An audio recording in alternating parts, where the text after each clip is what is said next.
Pharisees and the Sadducees get together, what do they talk about? And what does the high priest say? I know this is the part you really like. Yeah, I mean, like is probably an interesting way. Like, really stands out to me. So Caiaphas, I believe is his name, says, "You guys don't understand. This guy, one man needs to die to protect the many, essentially."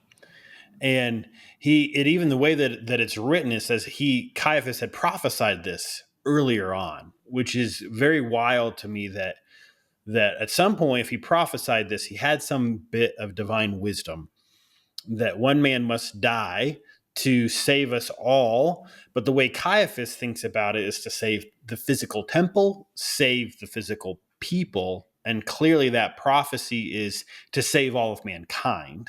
So he kind of gave the message, but didn't understand the message at all, and then used it for his own power, which I think we can all relate to, especially those of us with faith, that we've tapped into pieces of God, but then we twist that and use that for our own power. And we've seen it done many, many times. And it's a big warning, I think, for us. And this story is littered with this, right? I think we like to identify with a Lazarus or a Mary, like, oh yeah, I would be that. And it's like, there's a part of you, I know for me, there's a part of me that would be Caiaphas, because it's actually a very rational, reasonable, logical perspective.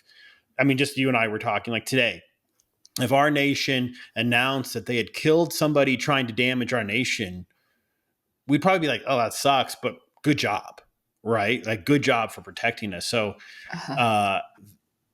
it shows how big and elaborate and confusing God is, and Jesus is in this mess, that there's these tendencies that we all have, and he's here to redeem us, and how often we misunderstand it.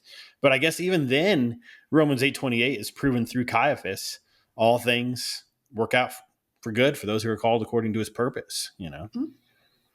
I love your thinking about this, because it really brings this part of the story into our everyday lives. Like, we are surrounded by people with power, and we may have a little bit of power, or maybe we have a lot of power, depending on who we are.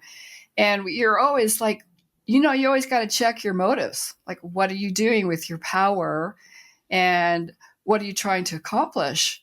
And here we see Caiaphas, who's the high priest, as you pointed out, and he makes a prophecy, which is correct, but he's you mentioned this to me, he's trying to fulfill it himself in a way that benefits himself.